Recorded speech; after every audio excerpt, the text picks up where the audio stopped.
The story of the Moors continues to captivate and inspire, particularly among those of African descent. Across the African diaspora, their legacy resonates deeply. To many, the Moors symbolize more than a medieval empire. They represent a period when African people held power, influenced global history, and stood at the forefront of cultural and military achievements. Yet, despite this admiration, a persistent question remains. Who were the Moors really?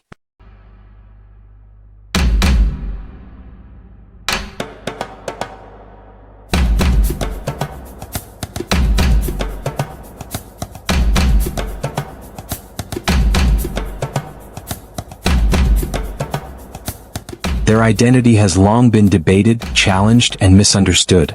Today, we delve into this question, exploring the central role of African-descended people in shaping the legacy of the Moors. The term Moor, a multifaceted identity. Historically, the term Moor was a broad designation used by European writers to describe Muslims from North Africa. It encompassed not only Berber Amazigh groups but also sub-Saharan Africans from regions corresponding to present-day Senegal, Mali, and Guinea. The term was never confined to a single ethnicity or race. Medieval texts often distinguished between black Moors and white Moors, depending on the individual's background. Thus, the term was inherently flexible and context-dependent. For many in the African diaspora, the image of the Moor is closely associated with black Muslim warriors in medieval Spain. However, the powerful dynasties they served, particularly the Almoravids and the Almohads, are less frequently acknowledged, despite their instrumental roles in conquering and governing parts of Spain. Islam's expansion into Africa, the genesis of Moorish power. Islam first reached North Africa in the 7th century. As it spread, numerous African communities embraced the faith and began forming their own Islamic armies. Over time, these African-led forces were labeled Moors by the Europeans they encountered. Long before the Moors rose to prominence, black soldiers were present in the Middle East. Ancient African warriors, especially Nubians, were renowned for their archery skills and often served as elite archers for Persian and early Arab rulers. One of the earliest known black Muslim fighters was Washer ibn Harb, who lived during the time of Prophet Muhammad and was celebrated for his combat prowess. In the early Islamic world, African men were frequently enslaved and conscripted into armies. Many earned their freedom through military service, forming loyal and effective forces. This practice became widespread, particularly among Berber rulers, who favored black troops for their perceived reliability and detachment from local tribal politics. African soldiers in Moorish empires. By the 9th century, North African armies increasingly comprised black soldiers from further south. This shift was both military and strategic. African soldiers were viewed as neutral enforcers, unlikely to align with Arab or Berber political factions. The Umayyad dynasty in Spain, established by Abd al-Rahman I in 756 CE, set a precedent by relying heavily on African troops to consolidate power. This practice continued under his successors, with African soldiers playing crucial roles in maintaining stability across Al-Andalus for nearly 300 years. In Egypt, during the 9th and 10th centuries, black soldiers became even more prominent. Ahmad ibn Tuluan, founder of the Tulunid dynasty, heavily relied on African forces.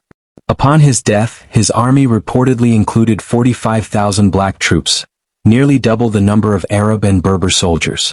A historian described their formidable presence. Draped in black cloaks and turbans, they looked like a black tide flowing across the earth, gleaming with polished shields and swords.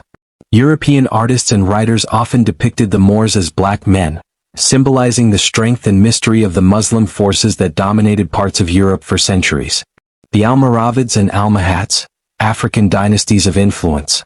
When examining African influence in Moorish history, few dynasties are as significant as the Almoravids and Almohads.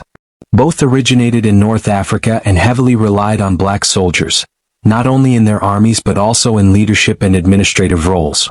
The Almoravids, a Berber Muslim dynasty, established an empire stretching over the western Maghreb and Al-Andalus, starting in the 1050s and lasting until their fall to the Almohads in 1147. The Almohads, who succeeded the Almoravids, were another Berber Muslim empire founded in the 12th century. At their height, they controlled much of the Iberian Peninsula, Al-Andalus, and North Africa, the Maghreb. A notable figure from the Almohad dynasty is Yaqub al-Mansur, the most powerful Almohad ruler. His reign, from 1184 to 1199, was distinguished by the flourishing of trade, architecture, philosophy, and the sciences, as well as by successful military campaigns that repelled the Reconquista in the Iberian Peninsula.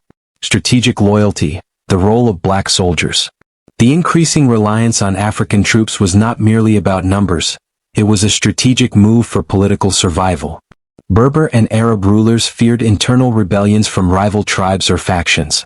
Black soldiers, originating from regions further south, were considered more loyal and less likely to sympathize with local Arab or Amazigh opposition. They were entrusted with protecting palaces, capitals, and rulers themselves. Even after the fall of Moorish Spain in 1492, this tradition endured in North Africa. In the 17th century, Sultan Moulay Isma'il of Morocco created the largest army in the nation's history, over 250,000 black soldiers, to consolidate his rule and suppress tribal uprisings. Moulay Isma'il, who ruled Morocco from 1672 to 1727, was one of 15 sons born to the founder of the Alawite dynasty, Moulay Ali Sharif.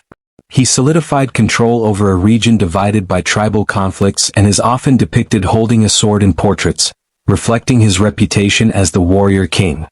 Conclusion: embracing our heritage. The legacy of the Moors is not confined to a single race or people. It is a rich tapestry of cultures, faiths, and ethnicities.